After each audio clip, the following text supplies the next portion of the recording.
Jinping जाएंगे तो आएगा कौन? तो जिनपिंग के उत्तराधिकारी के तौर पर दो बड़े नेताओं का नाम सामने आ रहा है। जिनपिंग का विकल्प तलाश रही है सीसीपी। पूर्व डिप्टी पीएम वांग यांग सीसीपी की पसंद है और जनरल जियांग क्यूक्सिया भी बन सकते हैं उनके उत्तराधिकारी। तो ये दो नाम आगे चल रहे हैं और जनरल जियांग से अनबन की भी खबर हमने आपको दिखाई। दोनों के बीच खाई बढ़ती जा रही है।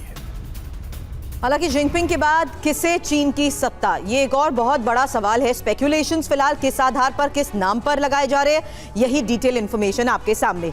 जहां वांग यांग जो कि पूर्व उप प्रधानमंत्री रह चुके हैं, आर्थिक मोर्चे पर मजबूत पहचान इनकी है और हुचिंताओ के जमाने के ये बड़े नेता हैं। गुआंगडोंग में भी साफ छवि की सरकार इन्होंने चलाई, दुनिया के देशों में स्वीकार्यता भी है। हालांकि जनरल जियांग क्यूक्सिया दूसरा वो नाम जो सेंट्रल मिलिट्री कमीशन के प्रथम उपाध्यक्ष हैं और पीएलए में मजबूत पकड़ इनकी ताकत है। मजबूत नेता के तौर पर भी ये उभरे, वरिष्ठ सीसीपी नेताओं का समर्थन इन्हें हासिल रहा, शी जिनपिंग के ये वफादार भी रहे हैं। ऐसे में ये स्पेक्यूलेशंस रवि जिस लिहाज से लगाए जा रहे हैं, आने वाले वक्त में क्या यही नाम एक बड़े बदलाव को देखते हुए मायने रखते हैं? रवि, यही अगला बड़ा सवाल। बिल्कुल। और शारदेंदु सर, मैं आपसे यह समझना चाहूंगा कि जैसा मनीष कह रहे थे कि चाइना की जो एक लॉन्ग टर्म पॉलिसी होती है उसमें किसी के आने या जाने का फर्क नहीं पड़ता, फिर भी व्यक्तियों के आने जाने का कुछ प्रभाव तो दिखता है। अगर भारत के संदर्भ में इसको देखें, भारत के आसपास शी जिनपिंग के दौर में एक चाइनीज डेट का ट्रैप बनाया गया, लेकिन अब उसका नुकसान उन देशों को दिखा है जो देश उसमें फंसे हैं,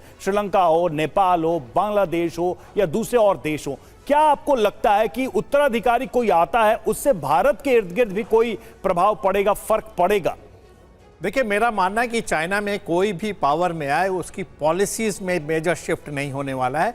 वहाँ पे देखिए, कम्युनिस्ट पार्टी का रूल है। कम्युनिस्ट पार्टी का जो लीडरशिप होती है, उनके जो हायरार्की होती है, बड़ी स्ट्रांग होती है। एक लॉन्ग दृष्टि से वो काम करते हैं। ये शॉर्ट टर्म गेन पे उनका विश्वास नहीं है। शी जिनपिंग का देखिए ये हाल हुआ क्यों, उनकी तमाम आर्थिक नीतियाँ फेल हुई, इकोनॉमिक ग्रोथ को बहुत बड़ा सेटबैक लगा है। उनका जो प्रोजेक्ट मिडिल ईस्ट में था पूरी तरीके से नेस्तनाबूद मेरा कहने का मतलब कि हो गया।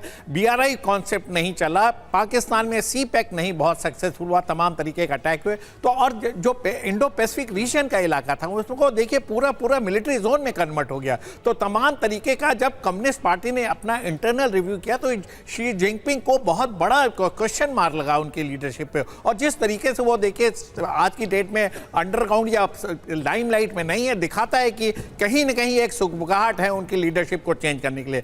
क्या ये बहुत बड़ा प्रभाव डालेगा? मेरा मानना है इकोनॉमिक फ्रंट पे डेफिनेटली चेंज होगा, एक नई दिशा मिलेगी, लेकिन जो उसकी एक्सपेंशनिस्ट पॉलिसी है, जो उसका नेबर से रिलेशन है, उसमें कोई तब्दीली नहीं आना है। जो चाइना अमेरिका को एक कॉम्पिटिटर की तरह देख रहा है, उसको चैलेंज करता हुआ देख रहा है, उसमें कोई तब्दीली नहीं आनी है। चाइना और रशिया के रिलेशन में कोई अंतर नहीं आना है। लेकिन सर, अपनी आर्थिक नीतियों के जरिए ही तो अपने विस्तारवादी नीति को बढ़ाने की कोशिश कर रहे थे जिनपिंग।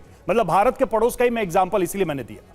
जी हाँ, बिल्कुल। देखिए, कहीं ना कहीं आर्थिक फ्रंट पे वो बड़ी बुरी तरीके से फेल हुए। जो उनका इकोनॉमिक ग्रोथ अगर आप उसका चार्ट देखें तो वो डिक्लाइन पे है। और कहीं ना कहीं अमेरिका ने बहुत बड़ा रोल अहम प्ले किया है। एक तो देखिए, एक तरफ कोरोना की तरफ से तमाम तरीके सप्लाई चेन फेल हुआ, उसके बाद तमाम देशों में एक तरीके का अवेयरनेस आया, सब लोग ने अपने इंटरनल इकोनॉमी को इंप्रूव करके सेल्फ सस्टेनिंग इकोनॉमी बनाया। और एक एक्सपोजर हुआ चाइनीज गुड का कि ये रिलायबल नहीं है, ये एक्सप्लॉयटेटिव है, ये तमाम तरीके के इसके रिलायबिलिटी फैक्टर, चाहे वो एवियनिक्स हो, चाहे वो आपका सेमीकंडक्टर हो या तमाम तरीके के जो टेक्नोलॉजी है, तमाम देशों ने पाया कि वो दे आर फाउंड वांटिंग। इस तरीके से उन्होंने अल्टरनेटिव इकोनॉमी को जनरेट किया।